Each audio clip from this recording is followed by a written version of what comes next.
Today's guest is the president of the Farnsworth Group. His firm conducts custom research exclusively for the building products, home improvement, and lawn and ranch industries by providing strategic insights that help organizations better understand their customer, product, brand, and overall market. For over 20 years, he has consulted on qualitative and quantitative research for a variety of manufacturers, retailers, and associations ranging from Fortune 100 firms to startups. It is my pleasure to welcome Grant Farnsworth to this episode of Taking Care of Business. Welcome, Grant. Thanks for having me. Excited to be here. Yeah, I'm glad for the introduction to you, get to know you, and somewhere along the lines, I don't know where it is, I dug it up, but a drummer? You like to play the drums? I still play the drums. I've been playing the drums since I was in the, sixth grade, however old that is. What is that, like 11 years old, something like that? Yeah. Wow. Yeah. So, do you do it formally like in a band? Do you just kind of... Back in the day, I was in all kind of bands, sure, toured around a little bit, but after certain points, you got to make a choice. Do you want to live in a van driving around the country, hoping that you strike it, or just do it as a hobby and still have the passion there without it being ruined and tarnished by 20 years on the road? Yeah, that's cool. But I at chose least the it's latter. something... So I still play. I still play, but it's usually just with a set of headphones and my drum set. That's good. Well, at least you still get to enjoy it, and that's what it's all about. So Yep. tell us a bit about your background, what led you to launch the Farnsworth Group, and let the audience know a little bit about who you are. Yeah, sure. Again, my name's Grant Farnsworth. Our firm is focused exclusively in the building products, home improvement space. We just love this space. It's really exciting to be able to use the products that we have worked on in our homes, see it at retail, drive around communities and see the construction of homes for products or brands that we've worked on. We do custom research for mostly manufacturers in the space, but we also work on the supply side as well. The company was founded about 35 years ago, and we've always had this core focus. Right, wrong, or indifferent, I don't know, but we do love this industry. And so every day we are conducting research on behalf of our clients, talking to homeowners, DIYers, contractors, specifiers, and just trying to understand what's going on between the ears. So for our organization, and I think what we'll talk a lot about today, DJ, is going to be a lot about the mindset. Almost more than the metrics today, we're looking at the attitudes, the behaviors, the sentiment, the confidence. How are homeowners and pros feeling? Why are they feeling that way? It seems to be a little bit more useful in predicting what's going to be happening down the road than maybe some of those traditional metrics that our industry is accustomed to looking at. So we love this space. We love getting in the mind of the customer and helping our clients make better strategic decisions. So there's the sales pitch. How's that? Yeah, that's great. It's a good setup. I love the topic. Excited to dive into it. And I know when you and I were trading some ideas back and forth, thinking about where we wanted this discussion to go, you brought up the idea of the homeowner client behavior. Obviously there's been some big changes. COVID brought upon a lot of changes for all of us, but we've also got a huge demographic shift going on. We've got baby boomers that are that were once sort of the core of this industry and a lot of industries. That is waning, and we've got millennials and Gen Zs coming up, and we're just we're living in different times. I think expectations are different, and that's probably going to continue to change. Yeah, absolutely. I think the pandemic gave a lot of attention to the home improvement space for sure, and the homeowner was at the forefront of it, doing DIY projects that they would have never considered had they not been stuck at home for a year or two straight, trying their hand at something new. So we definitely got a lot of airtime over the pandemic, this industry, and specifically the homeowner and the DIYer, that's for sure. And we've seen it continue to a certain degree, but it has definitely been cooling over the last, call it 18 months. I think there's some other challenges here this year, but still a lot of upside for our industry as we look out 5-8 years down the road. Yeah. I'm involved with NAHB at the national level and sit on a few committees there. And, we'll also from time to time sit in on some of the other committees. I've interviewed Danushka Nanayakara, who's, economist with NAHB. And, some of the things that we're just constantly being challenged with and up against, obviously, we're in this higher interest rate, high inflation environment. But the demand, the supply and demand, it's still just out of whack. We just can't seem to get caught up. And it's sort of it's a chain reaction. the more the demand goes up, the expense of the building goes up. We can't supply enough. Builders just can't find a way to really put out a so-called affordable, attainable product. I mean, what is this low supply, high demand thing? What's it doing to the industry?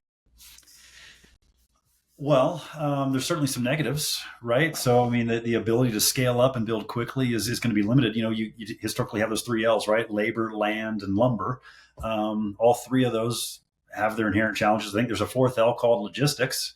That hasn't been great either. So I think there's definitely some constraints to how quickly we can ramp up on whether it's new construction, even home improvement, and larger remodeling projects.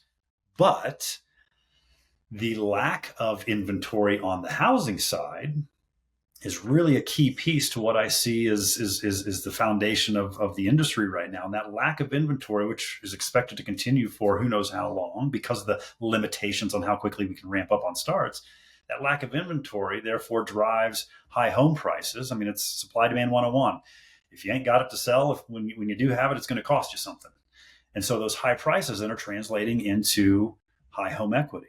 So we have in this country around $200,000 of equity per owner occupied home nationally. And it's going to vary, of course, by market and geographic areas. But that short supply on the housing side really is the foundation for high home equity. And so as we think about the home improvement space, we've got these high home equities, and now we've got homeowners who are largely kind of staying put. One, because they don't really have many options to choose from if they were to move, and two, they don't want to give up their mortgage rates. We have over 60% of those that have mortgages.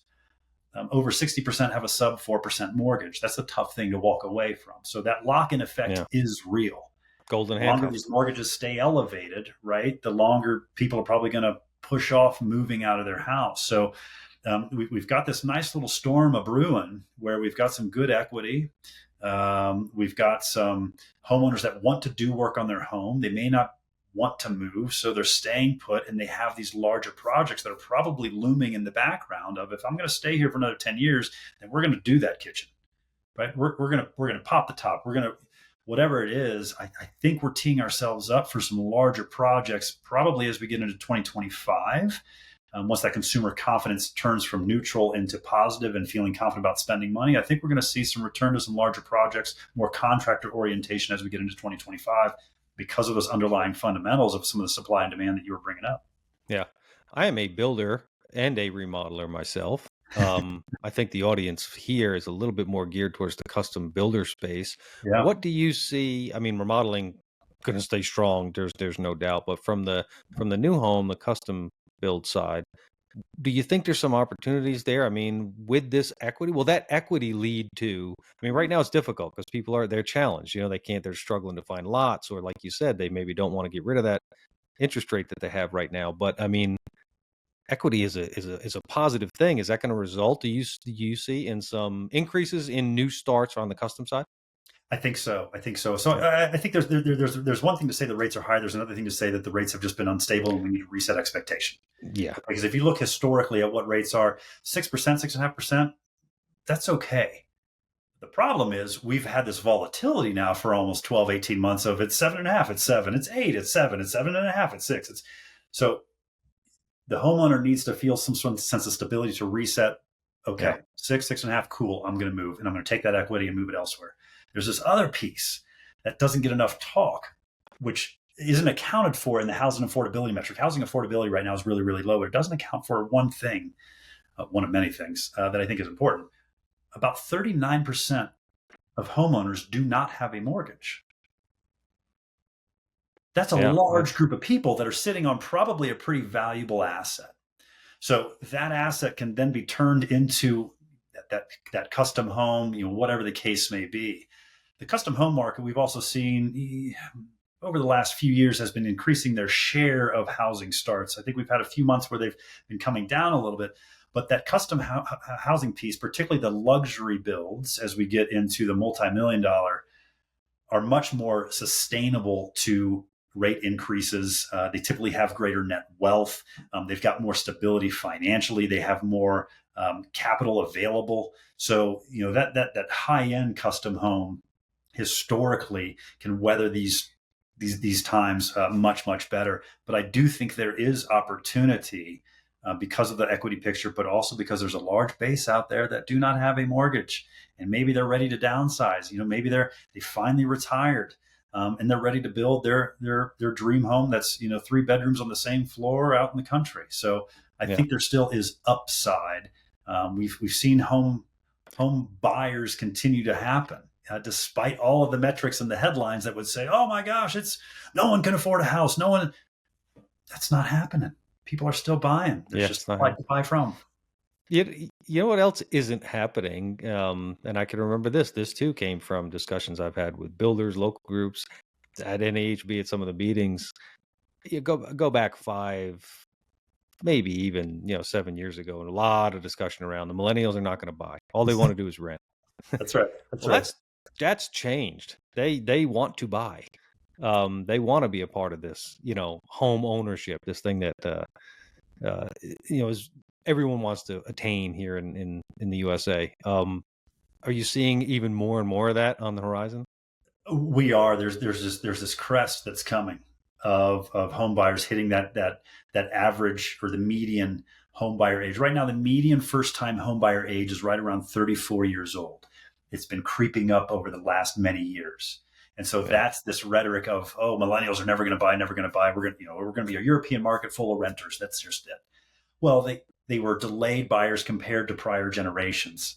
And you Right. need to be thinking phase of life, not age of life. And so as we look at the population, there is this nice little crest of folks that are about to hit that 33, 34, 35 years of age, ripe for first time home buyership. So we do see home buyer demand continuing right now. We're at around 64 and a half, somewhere there about percent of homeowner rate, good solid home ownership rates.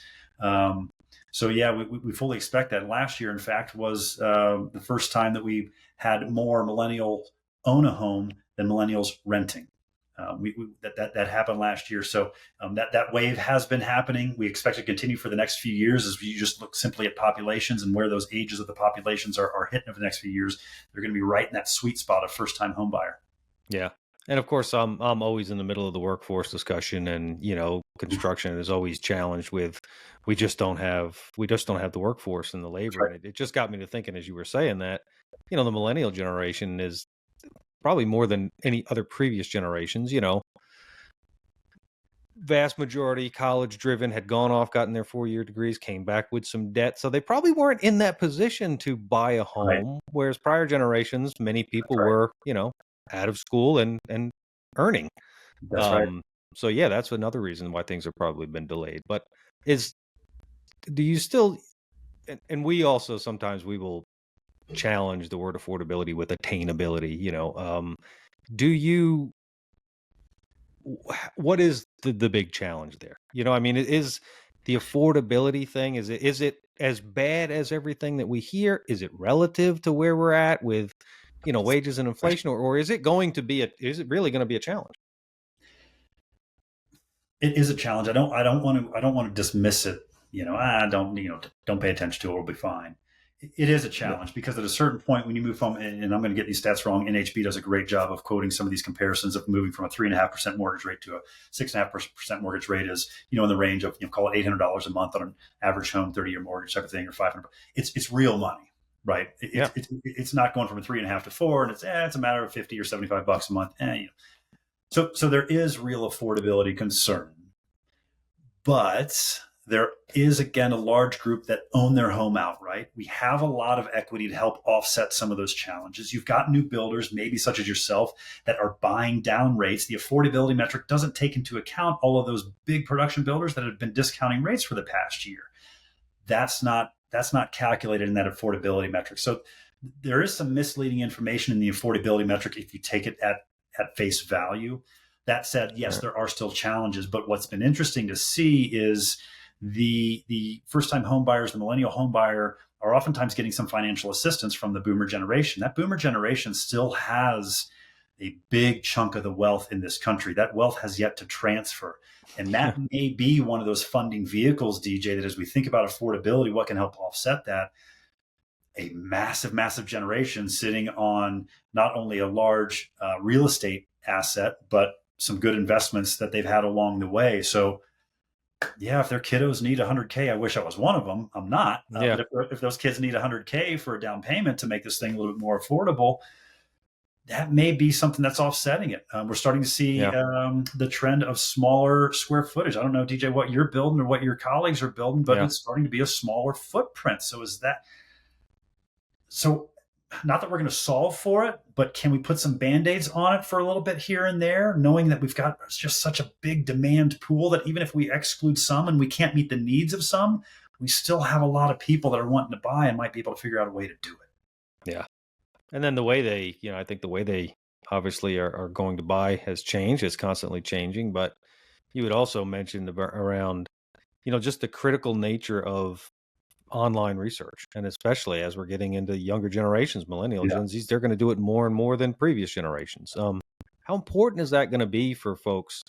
And again, our audience primarily being smaller, you know, custom builders.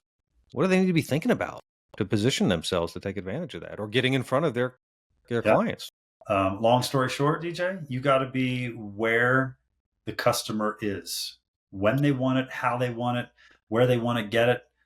And if you can't deliver it to them, they're going to find somebody who can. That's not only if you're a builder, but that's if you're a supplier, that's if you're a manufacturer. So the amount of online education that's happening amongst the consumer population continues to grow pretty rapidly. Now, we in the industry, or as builders or as manufacturers, may not find that they truly are educated, but they believe they are. So they're bringing something to the conversation. They're looking to the builders to be an expert and help maybe guide a lot of the research that they've already done. They may have made their decision on a handful of features. They may have made their decision on a home before they even talk to you. So if you have that mindset that you're coming in to help validate some of their research, support their research, confirm it, etc., that's a different perspective than starting the conversation with them. So I think it's really important that we all know in the industry, and I mean, quite honestly, whether it's homes or whether it's cars or whether it's groceries, that's kind of where this is all going, is to be self-guided through the journey. And then when I Yeah, need your help, you better have a way for me to reach out to you, and you better be responsive. But I'll reach out when I'm ready to reach out, and it means that I'm ready to reach you.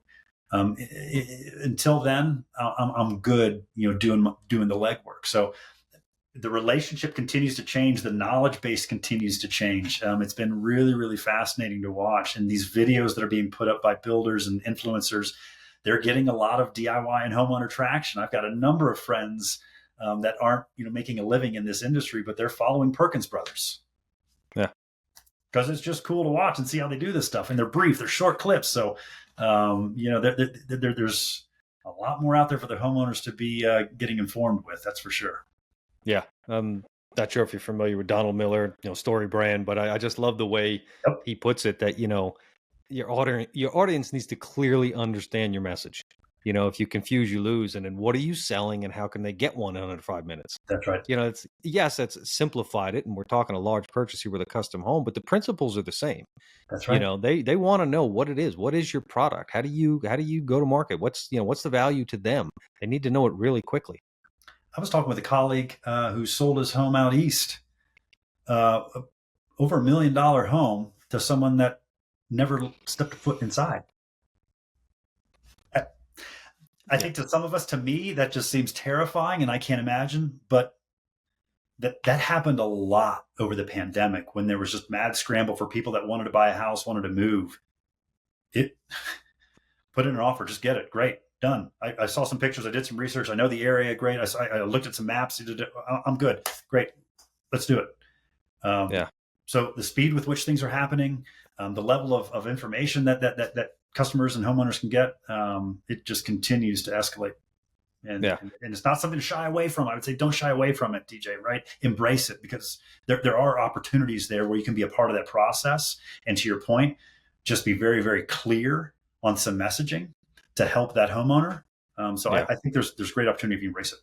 So what are some more of these client behaviors that you've seen, things that you've seen change here, and maybe things that you see changing again soon? Yeah. Um, Let's talk budget, because where I think we were in 2020, 21, 22, And on your remodel business, DJ, I'd be curious if you saw it, but there was almost this attitude amongst homeowners of, if you can show up and do the work, I'll write you the check.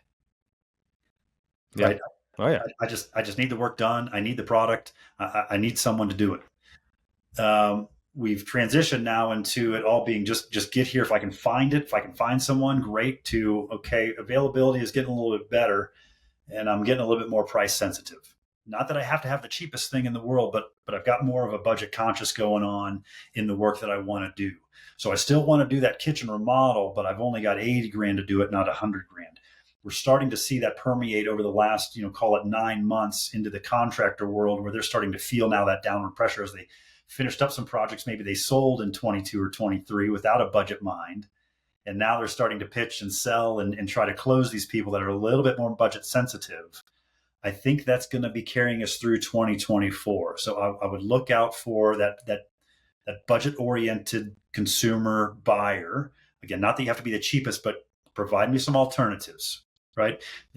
If I can't do this cabinet, or if I want to save 10%, what are some other options that I might have? Is there something else that we can do on flooring? I still want that look, but I'm not prepared to pay 20 grand just for the flooring component. So I think be ready with some options throughout this year. And then as we get into next year, I still think there's going to be some budget sensitivity, but there's going to be a little bit more confidence in the consumer, feeling comfortable spending, that it may not be as budget sensitive next year, hopefully, than what we've been seeing for these last several months. DJ, I'm super curious, though. I know this is supposed to be an interview of me, but what have you been experiencing on the contractor side? Have you been having more conversations around budget this year than prior years? What are you seeing there? Yeah, I mean, it's back to your point. You go back to COVID, and just right after COVID, everybody turned into order takers. You didn't have to sell anything. People were just lining up. They wanted it, and they would take it wherever they could get it. But as that went on, my business partner, Roger, I remember I kept saying to him, this at some point, it's not going to make sense anymore. At some point, the client is just going to look at the numbers, look at what they're doing, and go, this doesn't, I don't want it that bad. I don't need it that bad. It doesn't make sense. So I think we're hitting that, and I think interest rates going up, inflation, everything else getting expensive, has just made the client much more sensitive to that. They have to stop, take a breath, and say, does this really make sense? Now, that being said, I'm pleasantly surprised that people have, maybe, I think something that COVID did, which I think is going to benefit the industry, probably going to benefit homeowners as well, because they're starting to look at their homes differently, is, there was a period, I think, in after the Great Recession, and then all the way up to probably just before COVID, there was a lot of focus on, making sure you were doing the right thing. Like, is this the right investment in my home? I want my home, I can't have my house be more expensive than the neighbor's house. I don't want to have the biggest house in the neighborhood. There was so much concern around getting upside down. Right. And I think what's happened after COVID is COVID put back that, it fired people up to build what they wanted to build. They started thinking about the house instead of purely as an investment, more of, hey, I'm going to live in this thing. That's right. So they started to think about the things they want in the home. And let's face it, when you start thinking of it that way, the emotion starts to drive it a little bit. The budget becomes a little bit more palatable. You could say, well, that's something I really want. I'm going to live in this house. So I would say that, yes, people have become a lot more price sensitive, but they're certainly not putting the brakes on. They're just, they need a little bit more validation around, what it is they're spending this money on. Love that word, validation. Yeah. So we do a lot of quantitative, but we also do a lot of qualitative research, and the conversations we're having are spot on to what you're saying, right? So they still want to do the work. They're still planning to do the work. But I just need some reassurance, some validation that I am okay spending this chunk of change over here instead of over there. Because we now have, too, this is the other thing that we're seeing, and I'm sure you've seen some of it as well, is that there's other experiences that they want to be having that maybe they haven't gotten for the past few years that are pretty expensive experiences. We jokingly use the example of a Taylor Swift concert. So do I want to take my family to Taylor Swift for $4 grand? Or do I want to dress up the bathroom a little bit? So there are some realistic trade-offs that I think folks have to be validated on as well. But man, DJ, you're spot on with this idea of the way that they're viewing their home today is much different than coming out of the Great Recession, right? When people were upside down. naturally that was a top of mind thought of a homeowner of Yeah, whoa, whoa, whoa, whoa, whoa, whoa. I got to be real careful about what I put in this home because I still remember what happened 3 years ago when everyone was upside down. I can't be in that position. And it's a exactly. totally different mindset, which is no, Yeah. I'm choosing to stay here. We're going to be here for 15 years. And the way that I live and how our family interacts, I mean, the idea that someone might have two home offices in their home, that wasn't even a conversation 5 years ago. You know what I mean? So What exactly? you're right. Yep. Yeah, we've seen that, and still seems to be driving most of the clients that we're working on. It's really a lifestyle type of thing. It's what they Great point. want, how they're trying to set themselves up for life 5 years, 10 years from now. Um, but like I said, they need that reassurance, that validation around. Wait a minute, is there an alternative here? Am I just spending money for the sake of spending money? And I think the challenge has been, frankly, by builders, is a lot of us have been shell shocked too. Um, Again, my business partner and I, it's funny, after being in this business for almost 50 years, you wake up and you go, I don't even know what things cost anymore. There was just this pace where you just doubted. Wait a minute, I got a quote on that 2 weeks ago, but does that mean it's really where Yeah. things have definitely settled down, gotten relative, but we're just not used to being in an inflationary period. Yeah. I mean, and it's real. So I mean, price concerns are there. Yep. I think you have to constantly, and that's my recommendation to folks, is just keep the communication open with the client all the time, because especially on a larger project, the day you start talking to them, it might be 6 months to a year, sometimes later, before you start building it. There's a chance it's more expensive than the first conversation. Right. And you need to prepare people for that. I'll tell you, that point right there you just touched on hasn't changed for 35 years that we've been studying the industry. We will typically do some level of, contractor and homeowner study for the industry, that we talk about the relationships and the nature of the relationship and what are the pain points that they each have with one another. And the consistency across almost decades that we've seen on the homeowner front is the communication piece. Yeah. Where are they? They haven't shown up for a week. They must not be doing anything in my project. I didn't hear back from them. I made a call and he did. Yeah. Just the simple things. Again, it's be where they are, when they want it. If you can deliver on some of that stuff, you are almost by default alleviating headaches before they even start. Yeah.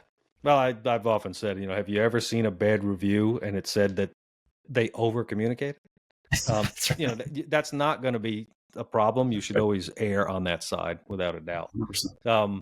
So as we get into, thinking about some of the different mindsets, behaviors of clients, new demographics, moving into some younger buyers, what do custom home builders, small business owners need to be thinking about, really to prepare for this type of client behavior in the future, so that they're not wake up 2 years from now going, wow, I didn't see that coming. Yeah. Certainly they're all digital natives now, right? I think Gen X was kind of the last generation of maybe not being digital native. Everything after is going to be pretty digitally sophisticated. So make sure you're delivering on platforms that they're on in ways that they can view. As silly as it may sound, like a TikTok or an Insta, these are great ways to showcase your portfolio. Right. But they're also getting, as we were talked about, access to a lot of information, a lot of knowledge on products, a lot of knowledge on build techniques. So embrace that, talk with them about that, be a part of the conversation. Don't have arrogance that you think that they don't know anything, because they likely know something. It may not always be correct, but they're bringing some of the conversation. And I would say too, this level or this idea of personalization. We continue to see this, pop up. Certainly over the recent years. I want my home to feel like me. I want finishes that maybe are a little bit unique here or there. Or I want something that speaks to my personality. I want something that speaks to my lifestyle, the way that I want to entertain, the way that I want to do work when I'm at home. So be able to accommodate some of those personal touches with the customer in the build, maybe even in your communications and how you tee things up. Because I think people are looking, if they're going to be making this large investment now, that they may be in for longer than they had initially planned. I want it to be me. I want it to be my family. I want it to be with my partner. I mean, so again, that idea of personalization, customization, I think is really important. And I know as a custom builder, everything is custom. But what are those small little tweaks, just those one-offs that might not be very expensive, if at all, that that can connect that homeowner to saying, yeah, this is special. This is mine. Those Yeah. might be a few thoughts. I don't know if that resonates with you at all. No, I think I think it definitely does, and it falls back to what you said about communication. One thing that we work on a lot is trying to establish early on how each client communicates. Because right now we're working with clients that are still boomers. We've got clients that are, the on the youngest end, and they all communicate differently. Mm-hmm. Um, as you said, the platform. Some like the text message, some like the email. Some don't even know how to get into email, which makes me feel really old. I'm like, I thought that's how we're supposed to do business, is by email. Even things like payment platforms and Sure. solutions today. Like I was just helping my son out. He's finally filing taxes for the first time. And he's like, Dad, I can't write him a check. I don't have checks. That's right. That's you know, right. so I mean, all of those things I think we need to be thinking about. Being able to communicate and provide services. To your point, I think that's spot on their level. How are they doing it now? How are they doing it? And a lot of it too, it Yeah, seems to revolve around just removing friction. It's efficiencies in a lot of their perspectives, right? So paying with my phone is quicker and easier. Why the heck would I ever write a check? That yeah, seems time consuming, and I'm going to lose the checkbook, and who knows where the check goes once I let go of it. So why would I ever do that? Same thing, texting. Like I just have one question. I don't need a 15-minute phone call. I might yeah, next week, right? So I still want to have that option. So I mean, yeah. you as you've got to be nimble. You've got to be nimble, and you've got to have multiple modes. Time of day, right? There may be folks that, I mean, they're only thinking about this stuff at 8 o'clock at night. How are you Yeah. responding then? What mediums are you using? If it's after 6 o'clock and the homeowner's got some questions for you because they just were doing some research, are you giving them that opportunity? So you've got to be nimble. I don't admire you in having to solve for all of those No, but things, but again, I think that's the whole point of this is to get people thinking around some of the things they need to be doing, putting into their business that maybe they haven't done in the past, or staying ahead. I'm a big fan of being proactive and not reactive because you do yeah, not want to be reactive in this industry. yep. So I'm gonna end things here by maybe taking it a little bit sideways, and this could be you even on the personal side. But when you think about the next 6 months to a year, what's coming up for you? What gets you excited? What's going on? Yeah, what gets me excited for the industry is I hope a little bit of stability over the last 6, 9 months of this year. I think either we're going to be flat. I think we're all going to be okay with flat. I think we're all going to be okay with just taking a collective sigh. And I'm excited for what 25 has to come. As you look at the underlying fundamentals, there is a strong current of 8, maybe even 10 years ahead of us of good, steady growth activity for housing starts as well as home improvement and remodeling. We just see it. We Yeah. believe that it's there. So, barring some geopolitical events that might throw things sideways again, the currents are there for good, reliable growth in the industry, which we're excited about. On the personal front, our business is, we've just brought on, a couple new folks. We're stepping up our game as we think about the customer experience, as we think about the journey that our clients are on with us, and getting really intimate and knowing our customer the same as builders and remodelers should be doing with theirs. What is that experience like? Pre, during, and post project. It's important to us as well. We're investing a lot in that. We've got some people that we're bringing on and some resources that we're bringing on that as a firm we're super excited about this year. That's going to lead to some great things ahead, and the level of output in the game that we're going to be bringing to the industry over the next couple of years. So Oh, all that's good very things on cool. our end. DJ, what about you? What are you thinking? Yeah. It's I did an interview earlier, and it was, boring wouldn't be so bad. Like, what if we just got into what if we got into a year or two of things are actually okay? Yeah, I mean, things are not too bad. Interest rates are kind of where they are. Demand is there. Nothing's overly exciting. It wouldn't be a bad thing. So I'm kind of excited that maybe we're in for a little bit of boredom. yeah. Yeah. I'll throw out a word that we've been using a lot in some industry presentations and kind of doing these spiels, and that word is compete. I think there's several folks that haven't been in this industry pre 2020 that haven't been used to competing. I think there was a time where maybe even you as a contractor, DJ, where Yeah. homeowners, and we've got data on this because we track it quarterly with a lot of contractors, but homeowners are only getting a bid from one. And we're starting to see now that as budgets are a little bit, I'm going to shop this out to two or three. And I think Yeah. as we go forward, I think that idea of getting back to competing is going to be really, really important. Don't assume that just because the past 3 years you were the one phone call that somebody made, don't assume that that's going to be happening for the next 3 years. You're better off assuming that they're going to be calling one or two other builders, one or two other remodelers to get a competitive quote. Yeah. They're still going to be legitimate and want to do the work, but they're not just going to take the first thing that comes their way. So this idea of competing, whether you're a contractor, manufacturer, supplier, I think is going to be important for the next few years. Yeah, it's definitely time to hone your skills. As I said, it's maybe we were order takers, but you are going to have to be able to deliver. You have to deliver value now. Yep. It's just that simple. So for folks out there that are listening that want to learn a little bit more about you, connect with you, how can they find you? Yeah, sure. You can go to our website. So thefarnsworthgroup.com, thefarnsworthgroup.com. You can email me directly. It's gfarnsworth at thefarnsworthgroup.com. Anyone on our team as well. We've got a great group of folks. We love chatting about industry. We love hearing from our colleagues as well about what they're seeing. So always here as a resource. And then certainly if you've got any sort of research initiatives, happy to chat through that stuff as well. Yeah, again, appreciate your time. This was some good information. That's a wrap. Thanks for watching. Please reach out to us with any comments. You can learn more at custombuilderonline.com or hit me up, Dwayne Johns at buildernuggets.com, or you can find me directly on LinkedIn and Instagram.